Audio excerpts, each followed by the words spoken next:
isi ntabwo tuyibaho, ahubwo isi tuyinyuraho.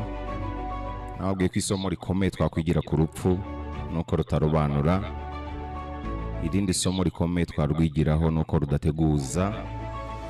Buri wese n'umukandida warwo. Niba rero rudateguza, ni igihe cyo kwiga kubaho buri munsi nk'aho ari wo wa nyuma, kubera ko hari igihe bizaba impamo. Ni igihe cyo kwishimira buri munsi nk'aho ari wo wa nyuma, kubera ko hari igihe ayo mahirwe batazagaruka. Nababwiye ko umuntu abaho rimwe, ariko iryo rimwe yaribayeho neza riba rihagije.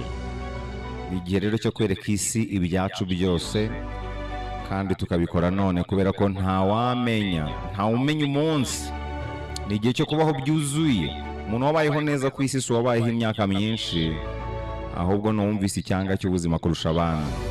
Niba rero hari undi muntu wagerageje kubaho byuzuye kuri iyi si, akitanga atizigamye, agasiga